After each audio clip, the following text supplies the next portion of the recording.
All right, everyone. Welcome back to another episode of the Kyle Angelone Show. Today, we are breaking down what may be one of the most interesting briefings of the entire Biden administration. Matt Blumenthal and Sam Husseini confronted Secretary of State Antony Blinken as he attempted to sell the American people that he had been a successful Secretary of State. It was, while disgusting that the whole event even needs to happen, that the U.S. has gone through with supporting Israel for all these past 15 months as they've laid absolute waste to Gaza, as Antony Blinken is trying to have his last final moment, a well-scripted day where he touts his successes and a compliant press claps along, maybe asks one tough question, but that's only to make it look like he's competent enough to answer it. But actually being confronted by these two men, devastated, and will always be what is remembered from Antony Blinken's final press conference. So let's go ahead and play the first clip, and this is what Matt's had to say to the Secretary of State. 300 reporters in Gaza were on the receiving end of your bombs. Why did you keep the bombs flowing when we had a deal in May?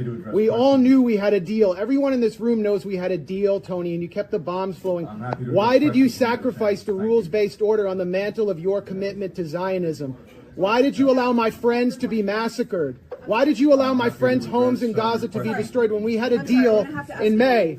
You helped destroy our religion, Judaism, by associating it with fascism. You waved the white flag before Netanyahu. We'll have the time to take questions at the end. You waved the white flag before Israeli fascism. We'll have the time to take questions Your at the end. Your father-in-law was an Israel lobbyist. Your grandfather was an Israel lobbyist. Are you compromised by Israel? Why did you allow the Holocaust of our time to happen?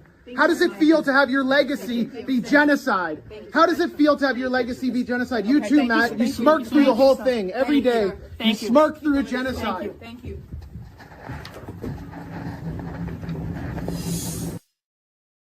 So Matt's statement there is absolutely devastating, and to be that articulate and to shout that while walking backwards with somebody in your face trying to talk to you is just shows how articulate and how well spoken Matt's is. And so he was one of the best people to do this, but also the way that he personalizes it. He's saying because Matt's has spent time in Gaza, he made a documentary previously about Israeli wars in Gaza. And he's saying, you allowed Israel to kill my friends. 300 journalists died in this conflict. Why haven't you done anything about it? And of course, this is in a room full of journalists. And the Biden administration was priding itself on bringing America back into the international and just normal standard of democratic fold, right? We're not going to have a war against the press anymore. That was what Donald Trump did. We're bringing us back to democracy, restoring the First Amendment. And here you have Matt's throwing it in Blinken's face in his final press conference. But on top of that, he's calling out the rest of the journalists in the room as well, most of whom have gone along with this. There's been some, Ryan Grimm, Sam Husseini, a few others, Perm, and the AP journalist Matt Lee at times have challenged and asked tough questions to Blinken, but generally speaking, anybody who asks tough questions doesn't get to ask questions again. And so they just get softball after softball after softball, and they're a compliant press that's essentially just writing up propaganda for the State Department. And so it's beautiful that Matt's is really calling them out as well, saying everybody in the room knows what I'm saying. Now, Matt's also had a statement of his own to go along with what he shouted at Blinken, and he laid it out beautifully on Judging Freedom with Andrew Napolitano earlier today. So let's go ahead and play that clip next. Tony Blinken came in today for his final press conference, and a curtain call, victorious curtain call, kind of a victory lap to tout his Middle East policy, pat himself on the back for a ceasefire deal that would have never happened if Trump were not coming into office. We got word early, actually at around 9:30 a.m., and so I raced in there and managed to get in some questions to Tony Blinken that I've always wanted to ask him I had to ask the questions under duress. I would have never been called on. No dissenters are called on by Blinken or his press secretary. And one of the purposes as well is to hold him accountable for what I consider to be the Holocaust of our time. You know, we may not get Nuremberg 2.0 in the near term, but he needs to at least feel uncomfortable and have this disgusting curtain call ruined by people asking legitimate fact-based questions about how he allowed this to happen.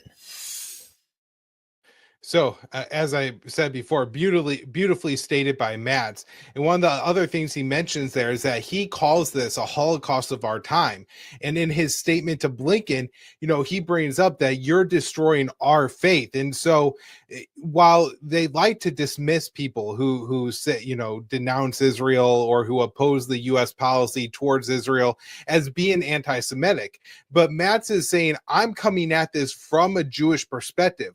Look what you're doing to the reputation of our people by doing this. You're embarrassing our people. And so he's not just calling out Blinken for, you know, being this Secretary of State doing this. He's specifically calling out Blinken for being a Jewish Secretary of State doing it. And Matz is doing it as a Jewish man.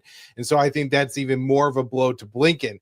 Now, while Matz was essentially walked out of the room, and at the end of that Matz's video, in the first clip that we played, you notice one of the men kind of comes up and like smiles at him, and that's Matthew Miller, the State Department spokesman, who a lot of people have called Smirkula throughout the past 15 months because he's often gone on stage after, say, Israel destroyed a hospital, blew up a school full of children, destroyed an aid convoy, and laughed or giggled or grinned as reporters asked him about, what are you doing about this? Are we going to actually cut off U.S. arms to Israel? Are you bringing this up with the Israelis? Are we going to enact, say, the Leahy laws and make a big deal out of this? But none of that happened. And so after Matz was walked out, we had a second journalist, Sam Husseini, stand up and also have some words for Secretary of State Blinken. So let's go ahead and play clip number 3. I carry in my pocket the names of those who have been arbitrarily detained and unfairly held hostage, unjustly held hostage, and bringing them home, returning them to their families, returning them to their loved ones. Finally, get your hands off me. Get your hands off me. Get your hands off me. Get your hands off me. Answer a damn question. Do you know about the Hannibal Directive? Do you know about Israel's nuclear weapons? Everybody from the ICJ. I was sitting here quietly, and now I'm being manhandled by 2 or 3 people. You pontificate about a free press. You pontificate about a free press. You are hurting me. You are hurting me. You are hurting me. I'm asking questions after being told by Matt Miller that he will not answer my questions, and so I'm asking questions. Sir, respect the process. Wasn't the point of the May 31st statement to block the ICJ orders? You blocked the ICJ orders. Please, sir, respect the process. Respect the process. Respect the process. While everybody from Amnesty International, to the ICJ is saying that Israel's doing genocide and extermination. You're telling me to respect the process. Criminal. Why aren't you in The Hague? Why aren't you in The Hague? Why aren't you in The Hague? Finally, we've worked to modernize our diplomacy so that we're more agile, we're more effective, we're more prepared for the challenge. So this is I think, an incredibly powerful statement from Husseini, who is doing the best he can to stay in the room. He apparently had disrupted Blinken slightly before this clip began, but was then sitting quietly when Blinken and his staffers ordered their goons, some Capitol Police or some Washington police, to go and drag Husseini out of the briefing room. And when he tried to hold on to the desk, they ripped him away. He's a man, I think, 59, 60 years old, and they drug him and carried him away, really manhandled him. And Blinken and others are saying you're supposed to respect the process, that you're not supposed to just shout out and wait your turn to be called upon. But there's never going to be Husseini's turn to be called upon. He's never going to get a chance to speak in this press briefing if he keeps his mouth shut. Now, a little bit of good news afterwards. He did say that he is now home. So not in the hospital, not too badly beaten in any kind of way, not still in jail.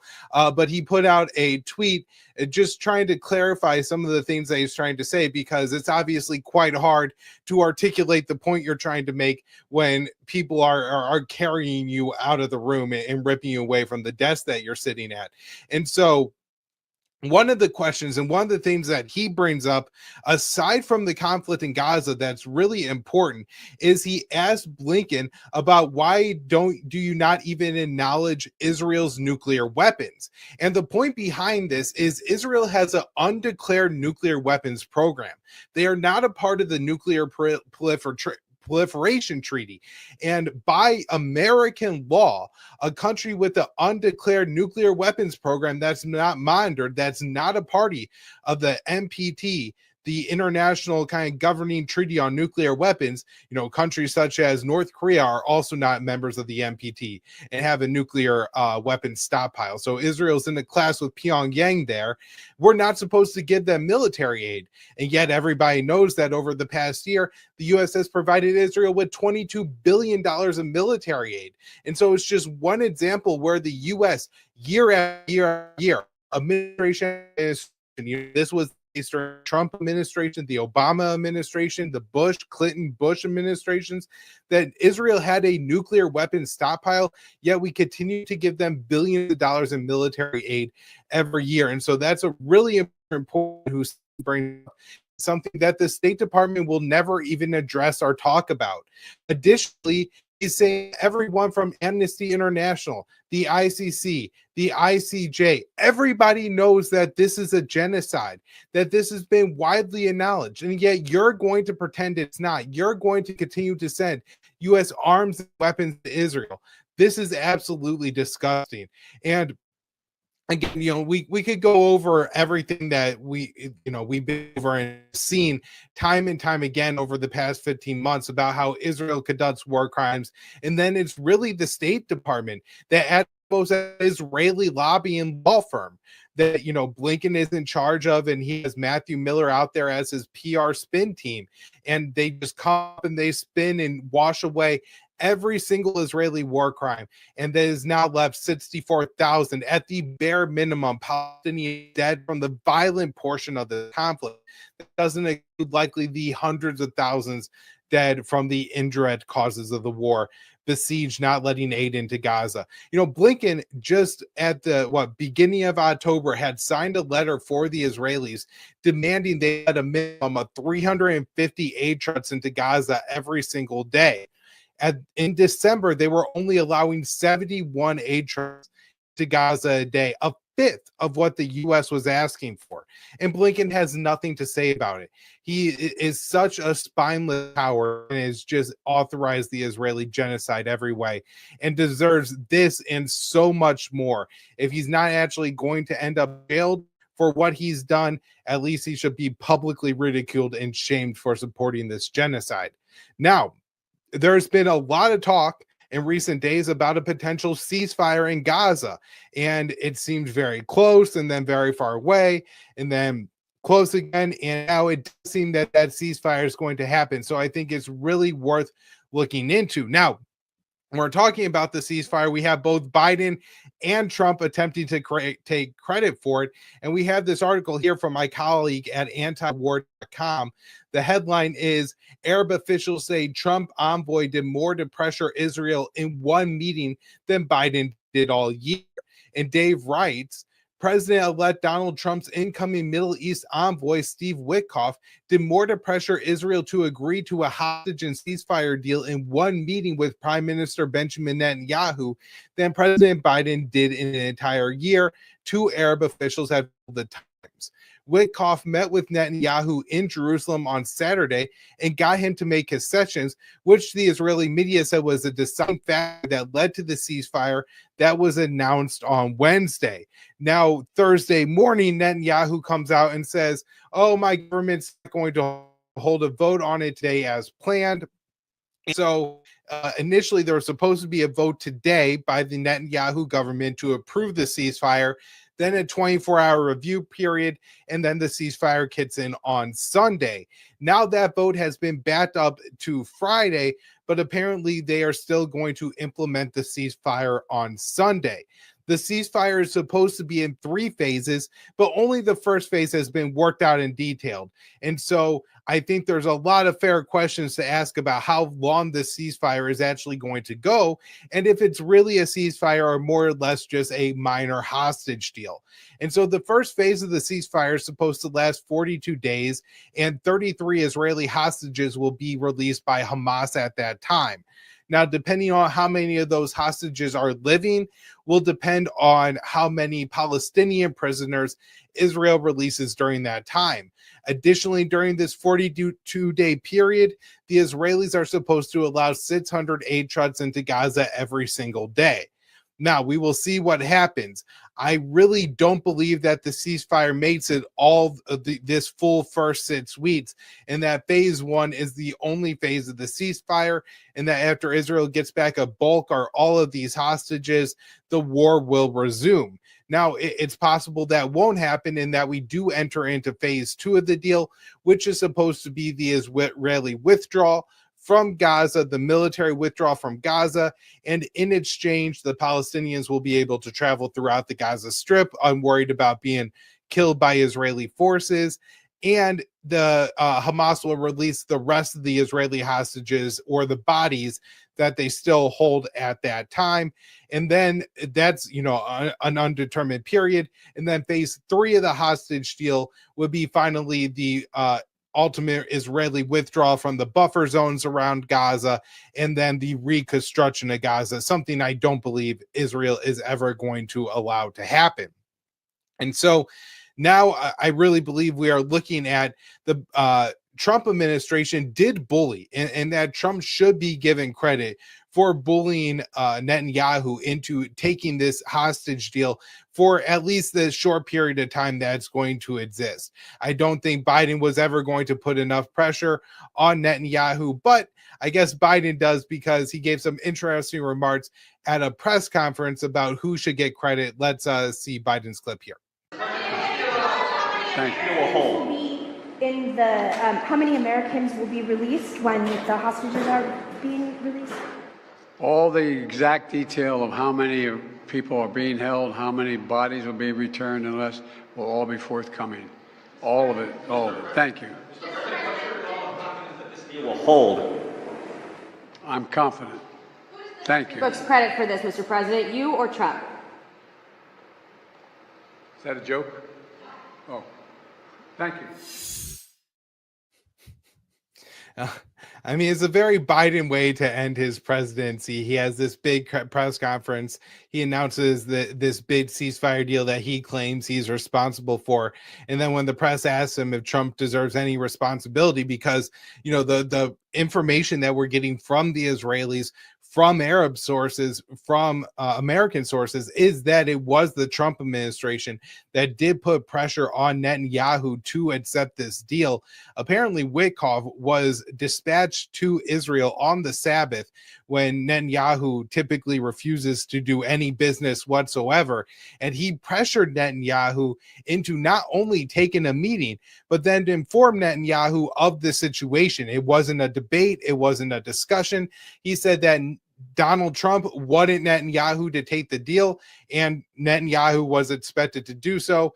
And at least publicly so far, he's stated that he's taken the deal. So I think this, very importantly, as we discussed on the last episode, the Kyle Anzalone, shows that pressure on the Israelis can have an impact. Now, something else we discussed on the Kyle Anzalone show that I think is a good time to bring up right here. And we actually had some polling that predicted more or less one of the things that I was trying to explain on the last episode of the show, in that the war in Gaza cost Kamala Harris the election against Donald Trump.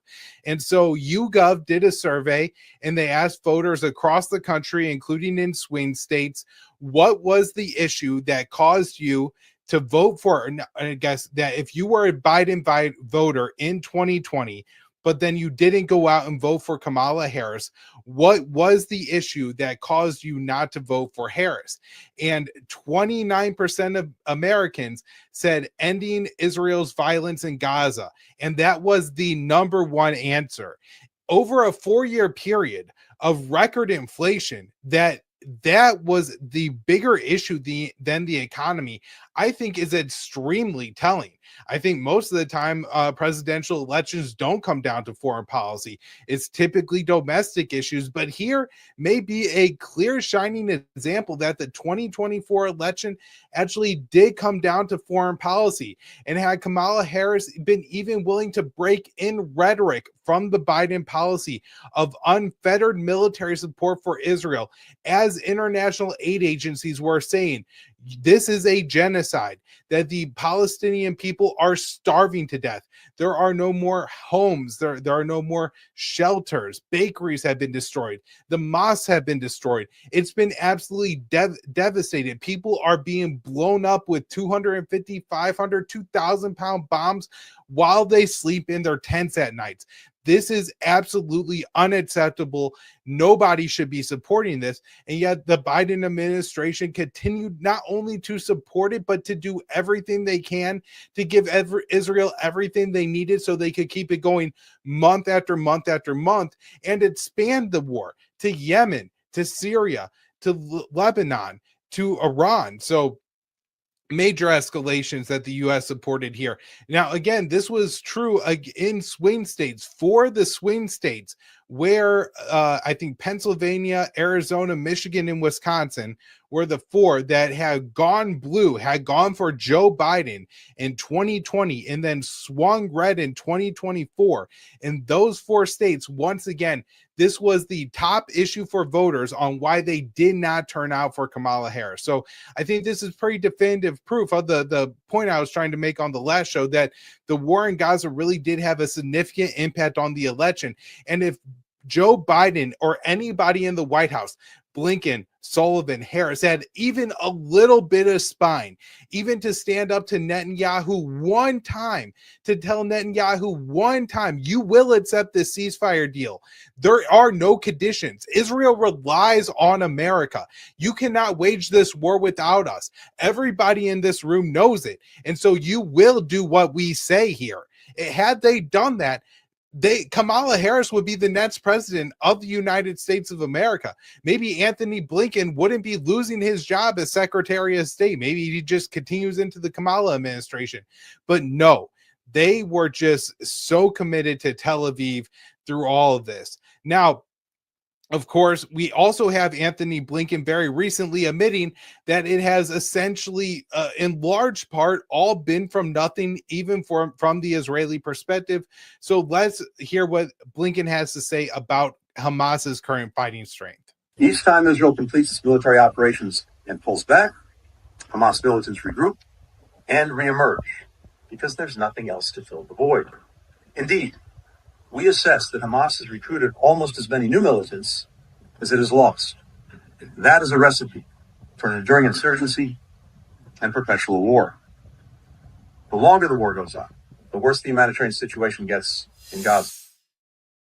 So he's saying right there that Israel cannot achieve its stated objective of eliminating Hamas in Gaza without eliminating the Palestinian people in their entirety.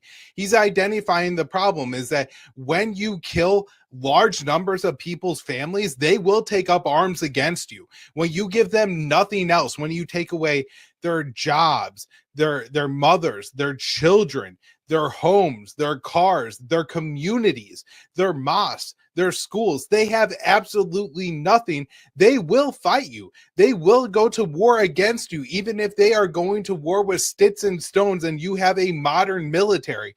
They will continue to fight. They will not just give up after you blow up their entire family.